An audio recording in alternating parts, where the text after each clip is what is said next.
Hello. A lot of people ask, we get a few comments and even phone calls about how I suckered my tomatoes.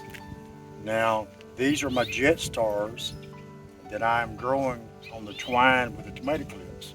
So essentially we want one stem growing all the way up that twine, and I'll clip it as it goes so that it'll hold the weight of the tomatoes.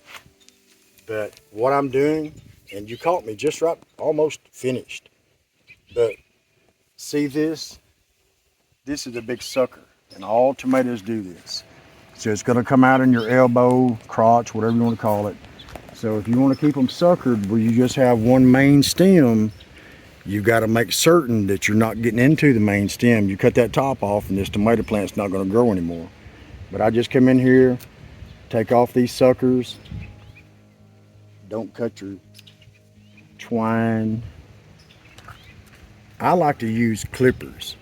And the reason why is if you've got some kind of dirt, or if you've been touching your other plants on your hands, and if there's any disease in that, you're going to pass it on to the tomatoes because of when you cut the suckers. So I like to use a pair of clippers to do that. And you need to keep these washed with just soap and water every time you use them. Now the foliage that's touching the ground, that's close to it, I'm going to come in here. I'm going to remove that foliage because it's not necessary. It's all below the first set of tomatoes. So this is just extra growth that the plant is going to have to use a lot of its nutrients for that's not necessary. Anything that's close to the ground, if you want to try to avoid any diseases, that's not bad. But that's where your diseases will come from the foliage that's on the ground. From the rains and splashes the dirt up on it. That's how it all begins. Not all of it. You'll have infestations, different pests. But you want to keep your foliage off of the ground for sure. And then just keep in here and find these suckers. Don't let them get away. And then once I get all the suckers, I'm going to straighten that plant up. And here's something that's very important. I want to see if you can get a close-up on these blooms. Whenever I'm adding another clip for the next section, I'm going to clip it up under the branch that's above the tomatoes. But I don't want that twine touching those tomatoes. So I'm going to come over here and I'm going to manipulate that twine on the back side of this limb so that it's not going to touch the tomato stem and the very delicate blooms, because the wind working back and forth on this twine will actually knock those blooms off. So keep that in mind as you go up the twine. You want to keep that twine on the back side of your blooms. So how's that? That worked for you? Did you learn something? Was it useful? Hey, not everybody knows how to sucker a tomato, but this is indeterminate. And if you're just using the determinant and you're not wanting to suck them, that's fine. Our cages, our baskets are wonderful for that. That is the best thing that I've ever done in the gardening world, was to learn how to use these baskets. And I started with my first one with cucumbers. So I'm going to go ahead and finish up on my pruning. I got one more to go.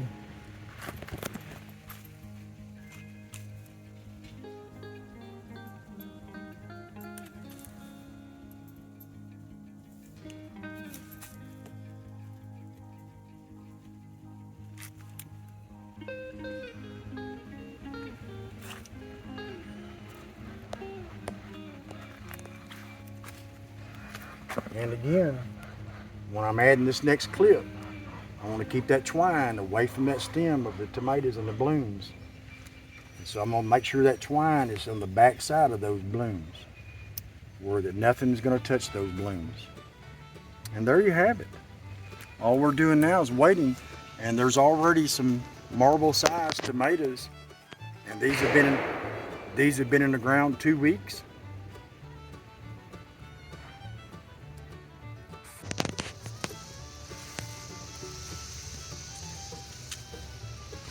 I just don't like the looks of that one or that one. Let's talk about that. If they'll do pretty good like they did last year, or let me say if they'll do as good as they did last year, then we should have plenty of tomatoes to eat, to can, and plenty for the farmer's market. That's what we're counting on. But you see anything that's starting to turn, starting to get any kind of a fungus, you want to get that out of there. Don't let that sit there. That looks like cedar rust, but it's probably just a fungus, tomato fungus. So that looks much better. You know, I've grown Bradleys a long time ago, but this is the first time that we've grown Bradleys in, for me, probably 10 years. And everybody requests the Bradley tomato. I'm not really sure why. I mean, to me, it's just another tomato. Some people like the taste of them better than others. Personally, I like the Jet Star for a slicing tomato. I like the Amish paste for a canning tomato. But we're growing some Bradleys for our customers. And I can tell you that so far, and I'm not really sure why, but the Bradleys, they don't seem to be as resistant to any type of diseases and fungus that's going to occur on your tomato plants. I mean, you can look at the rest of our Jet Stars and Amish paste, there is just minimal leaves that are turning yellow compared to these Bradleys. But it's not on every plant. Goodness gracious. Folks, let me tell you something. You see these little pruners that I've got? I have a collection of pruners, and you can trust me on that because I have 6 or 8, 10, 12 pair that over the years I've collected. And I came across these. Now, sadly, they're not made in the US, but they're stainless steel. They're heavy duty, and you can prune up to 1/4 of an inch. So these are mainly for pruning your vegetables and cutting flowers, things like that. But I'm so impressed with these and the price that we're going to offer these on our website if any of you are interested in purchasing a pair and trying them out. So look for that on our website really soon. Little kitty cat, you're going to get off in the hole and you're going to be gone.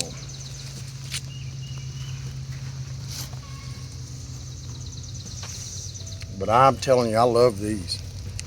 Best ones I've ever ran across. And that's why we're going to offer them to all of our subscribers on our website. You know, I've said this before, but people who have gardened for decades and decades, we have learned the hard way, and we've tried to learn the better way. And so it's so, I mean, one thing about YouTube, you're going to get decades of knowledge in one video if you're watching the right channel. And not only is that going to save you time on how you can grow your garden, vegetables, fruit trees, orchards, but how much money it's going to save you from having to go through what I went through. 6, 8, 10, 12 pair before I found a really good one that I really like. So I just wanted to share that. Same thing with our tomato baskets. I've bought and I've tried the tomato stakes. I've done everything, tear up cloth, tie up the plants, all of that. And this tomato cage is the best that I have ever been able to use in our garden as far as the capability of what it does with a tomato plant. There's not that much effort to keep it inside the basket. The tomatoes are easy to get to. The plants are not going to collapse. And some of you have asked how I attach these baskets to the ground. And what this is an electric fence post. And it's actually just a piece of rebar. It's about a 3/8 inch rebar. And I drive that down into the ground. And this year I'm using zip ties. So I just zip tie it to it. If you don't attach your basket somehow with a rod or a metal stake, if you don't attach it somehow, when this basket gets full of tomatoes, then the first 20-mile-an-hour wind is going to blow your basket over and break your tomatoes. So that's why it's important but you've got to attach it to something that's stable.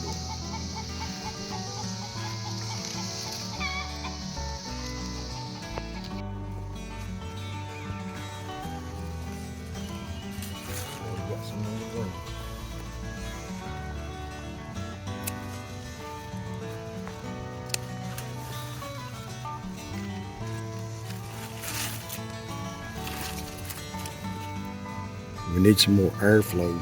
We're getting a little thick. So we need to prune these back enough to... Got a big rain coming, so we're trying to prevent any diseases that's gonna travel from one plant to the next. And one of the keys to that is airflow. And the foliage not being too thick. See, that one's not too bad. Let's take out both of those. We want plenty of air underneath it.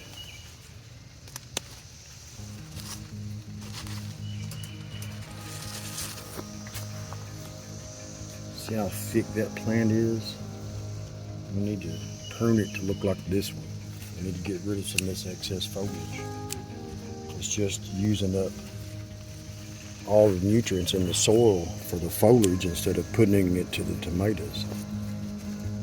We want it to go to the nutrients to the tomatoes. We want big, large, healthy tomatoes. And the only way you're ever going to have that is to take care of your tomatoes. You've got to be out here every day. Sometimes 3 times a day.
Well, I hope you enjoyed our video. Maybe you've learned some of the tips and tricks that we use in our garden. And we sure appreciate you spending your time with us. And thank you for watching.